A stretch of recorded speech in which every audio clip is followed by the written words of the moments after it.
নমস্কার বন্ধুরা, Indian stock market Bangla আপনাদের স্বাগত।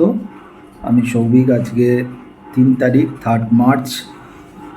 মার্কেট জাস্ট বন্ধ হলো 3:30 বাজে। তো ফ্ল্যাট বন্ধ হলো। নিফটি 5 পয়েন্ট অ্যাভারেজ রেট দিয়েছে মাইনাস। ব্যাঙ্ক নিফটি ওই 200-250 পয়েন্ট ডাউন হয়েছে। সকালবেলা অনেকটা ডাউন, ফার্স্টে তো অনেকটা প্লাসে ছিল, সেখান থেকে 1 ঘন্টার মধ্যে প্রায় নিফটি 250 পয়েন্ট ওপর থেকে পড়লো এবং ব্যাঙ্ক নিফটি 750 পয়েন্ট প্রথম 1 ঘন্টাতেই ওপর থেকে সেল অফ হয়ে গেল।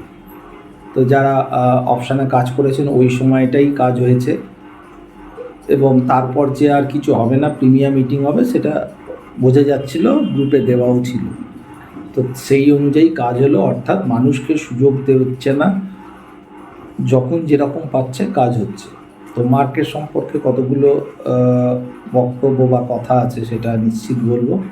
তার আগে বলি, যারা সিলভার গ্রুপ, যেটা আমাদের টেলিগ্রাম চলছে, সবে শুরু হয়েছে, মান্থলি জয়েন করতে চাইলে হোয়াটসঅ্যাপ করতে পারেন, বা যেটা 2 মাসের আমাদের প্রিমিয়াম গ্রুপ সেটাও সবে শুরু হয়েছে, যদি মনে করেন জয়েন করতেই পারেন। WhatsApp number 9123952178। এবার আসি মার্কেটের পার্ট বাই পার্ট।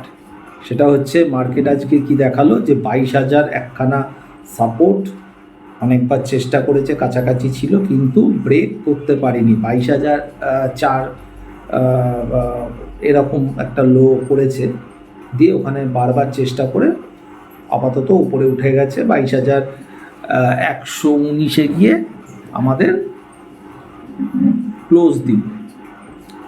নিফটি কিন্তু হিসাব অনুযায়ী উইকই আছে, অর্থাৎ ক্যান্ডেল হিসাবে আগের দিনের হাই কিন্তু ক্রস করতে তো পারিনি, লো বরঞ্চ ভেঙেছে এবং ভাঙবে। সেটা আগের দিন শুক্রবার দুপুর 2-2:30-টেই বলে গেছিলাম যে নিফটি যতটাই ওপরে যাক না কেন আজকের লোটা ডেফিনেট ভাঙবেই, সেটা ভেঙেওছে। কিন্তু এবার কি হবে, এবার কি জায়গায় আছে? অনেক জায়গায় কথা চলছে যে নিফটি একটা ওভারসোল্ড হয়ে আছে, সেটা কিন্তু ডেলি টাইম ফ্রেম হিসাবে নিশ্চিত ওভারসোল্ড হয়ে আছে, কিন্তু কোথাও বলা নেই বা কোথাও এরকম যে ঘটেনি এরম নয়, অতীতে বহুবার ঘটেছে। ওভারসোল্ডে আরও বেশি করে সেল অফ হয়, এটাও অতীতে বহুবার দেখা গেছে। বা ওভার বট যখন থাকে, যেটা আপনারা দেখতেই পেয়েছেন, যেটা লাস্ট বছর জুন জুলাইতে ওভারবট হয়ে গেছিলো, সেখানে আরও গ্যাপ আপ করে আরও বাড়ছিল। তো এরকম মানে এই নয় যে ওভারসোল্ড হওয়া মানেই এখান থেকে আবার একটা ওপরের দিকে বড় র্যালি চলে আসবে, এটা নয়। অনেক সময় কি বাজার একখানা ছোট রেঞ্জের মধ্যে 2-4 দিন খেলিয়ে কি করে ওভারসোল্ড জায়গাটাকে আর একটু কমফর্ট জায়গায় একটা নিয়ে আসবে, বা কমফর্ট জায়গা থেকে আবার ফ্রেশ সেল অফ করায়, এরকম বহুবার দেখা গেছে। এবারে হবে কি সেটা সময় বোঝা যাবে। তবে 22,000 ইমিডিয়েট ভাঙেনি, এটা একটা সাইকোলজিক্যালি লেভেল। ভাঙেনি মানে এই নয় যে কাল ভাঙবে না, ভাঙতেই পারে। আমার অবাক শুধু একটাই লাগছে যে গভর্নমেন্টের যে ইগো, এই ইগোর জন্য কিন্তু আজকে আমার মনে হচ্ছে যে যারা রিটেলার, যারা পোর্টফোলিও বিল্ড আপ করে আছেন, ক্যাশ স্টক ইনভেস্ট করে আছেন, বা বহুদিন ধরে যারা স্টক ইনভেস্ট করে বসে আছেন, তাদেরকে কিন্তু প্রায় সর্বনাশ করে ছাড়ল। কীরকমভাবে?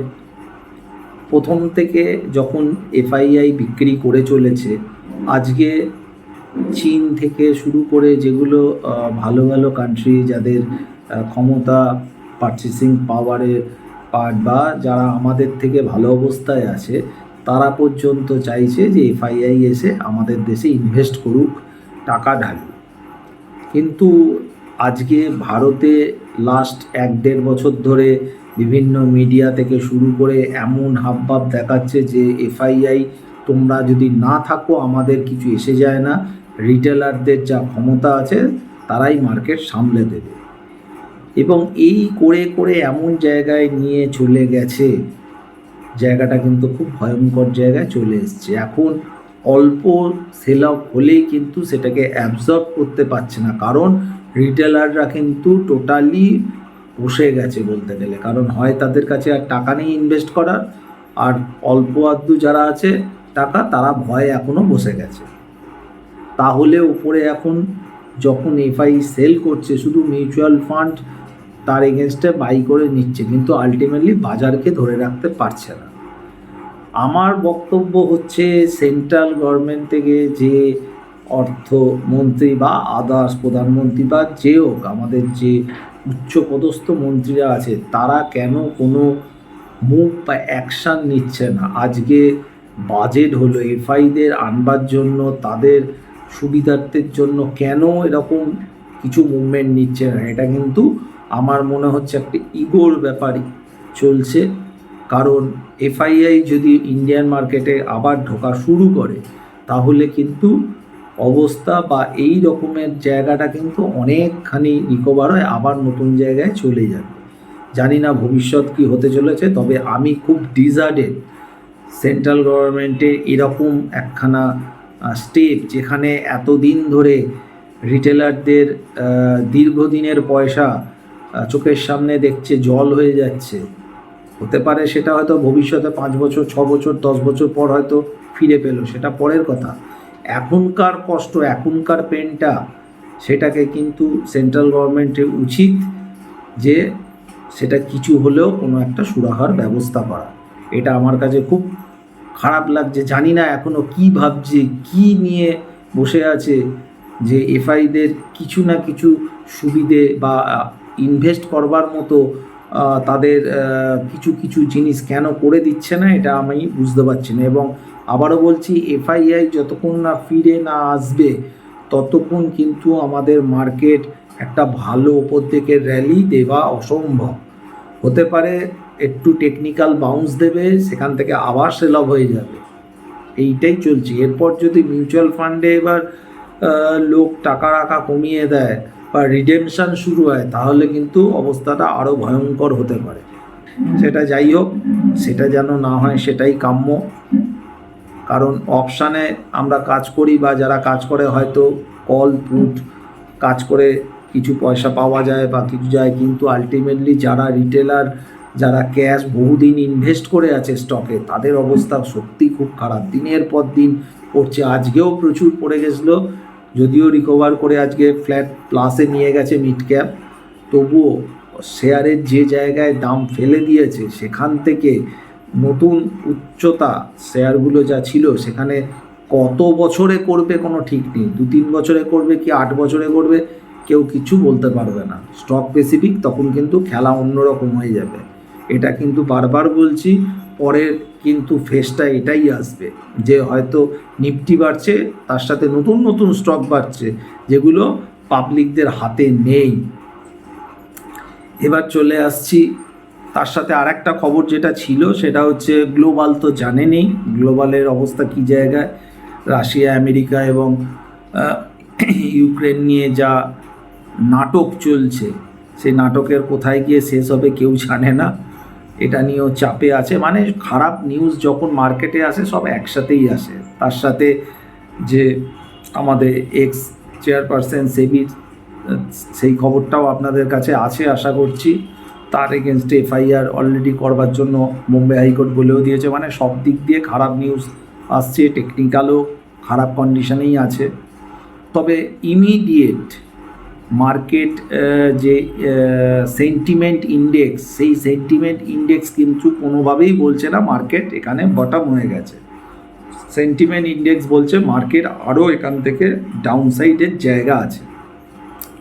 কতটা আছে না আছে সেটা সময় সময় বোঝা যাবে। তবে এখানে যে বটম হয়নি এটা এখনও পর্যন্ত পরিষ্কার, এর পরেরটা পরে দেখা যাবে।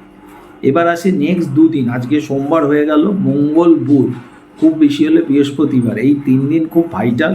এই 3 দিনের মার্কেটের কিন্তু লোটা দেখতে হবে, লোটা কি তৈরি করছে, তারপর মার্কেট বিশেষ করে নিফটি তারপর কি রিয়াকশান করছে, তার উপর কিন্তু মার্চ মাসটা অনেকটা নির্ভর করছে।